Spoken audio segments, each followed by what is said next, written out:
Assalamualaikum warahmatullahi wabarakatuh. Di sini saya akan mempresentasikan hasil review jurnal mengenai akuntansi dan pajak.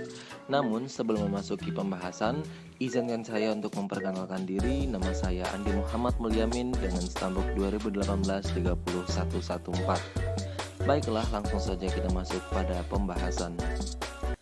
Jurnal-jurnal yang saya review yaitu kecurangan dalam laporan keuangan menguji teori fraud triangle. Penulis Langgeng Prayitno Utomo dari Setia PGRI Dewantara, Jombang, Indonesia. Yang pertama kita masuk pada latar belakang. Skandal kecurangan pelaporan telah berkembang secara luas. Berbagai kasus dugaan korupsi pada instansi pemerintah yang melibatkan sejumlah pejabat pada berbagai tingkatan di pusat dan di daerah merupakan contoh fraud yang terjadi pada sektor publik. Menurut Priantara 2013, melakukan tindakan curang dalam pelaporan keuangan biasanya didorong oleh tekanan ekspektasi yang berlebihan terhadap prestasi kinerja manajer.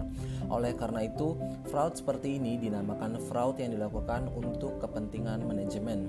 Selain itu, fenomena ini diperkuat oleh hasil penelitian yang dilakukan oleh Association of Certified Fraud Examiners dalam penelitian Lau dan Wang 2011. Ditunjukkan data sebesar 6% perilaku curang yang dilakukan oleh manajer dengan menjalankan kolusi dengan anak buahnya.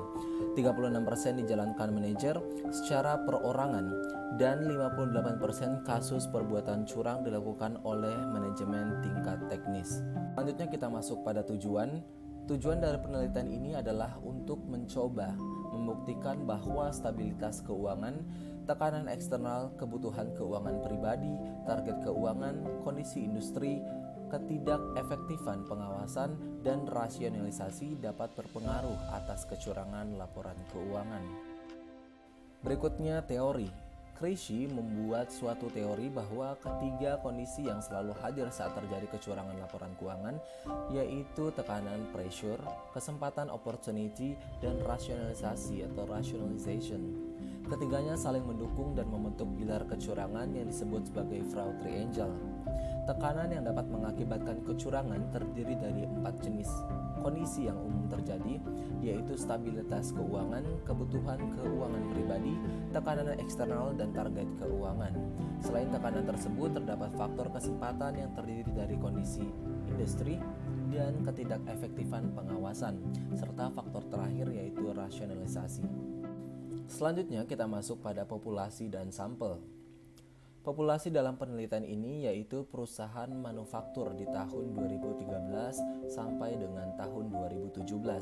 Sektor ini dipilih karena menurut Indonesian Commercial Newsletter, sektor ini sangat sensitif terhadap perubahan kondisi ekonomi dan paling banyak investornya, sehingga memiliki tekanan dan tuntutan cukup tinggi.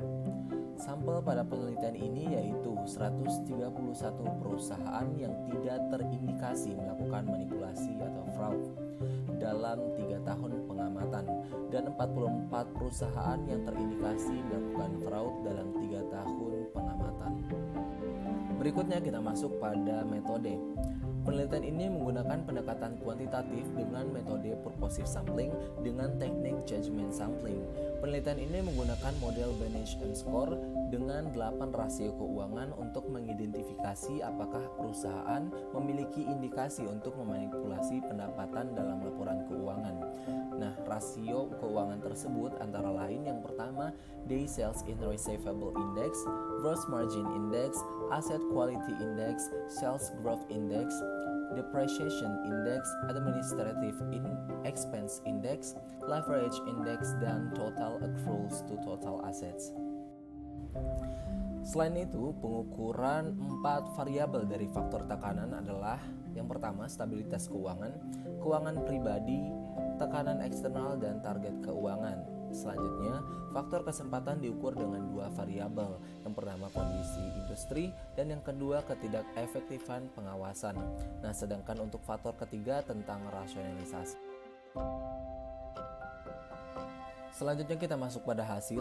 Kesimpulan dalam penelitian ini yaitu yang pertama, stabilitas keuangan tidak berpengaruh signifikan terhadap kecurangan laporan keuangan. Yang kedua, menunjukkan bahwa kebutuhan keuangan pribadi berpengaruh positif signifikan terhadap kecurangan laporan keuangan. Yang ketiga, menunjukkan bahwa tekanan eksternal berpengaruh negatif signifikan terhadap kecurangan laporan keuangan. Dan kondisi ini berlawanan dengan hipotesis yang telah diajukan. Yang keempat, menunjukkan bahwa target keuangan tidak berpengaruh signifikan terhadap kecurangan laporan keuangan. Yang kelima, menunjukkan bahwa kondisi industri tidak berpengaruh signifikan terhadap kecurangan laporan keuangan.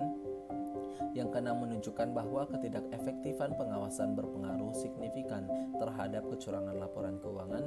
Dan yang ketujuh, menunjukkan bahwa rasionalisasi tidak berpengaruh signifikan terhadap kecurangan laporan keuangan pada perusahaan manufaktur di Indonesia.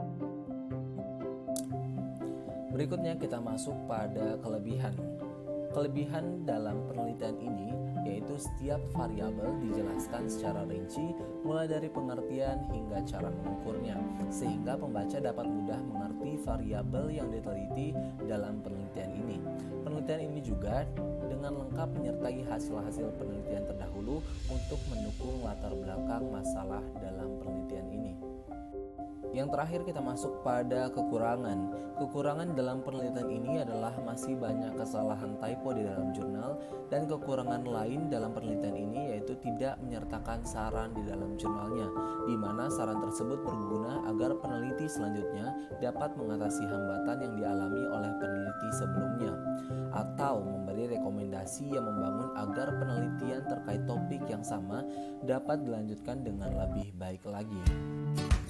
Demikianlah presentasi dan pemaparan mengenai review jurnal akuntansi dan pajak. Apabila ada kesalahan tutur kata maupun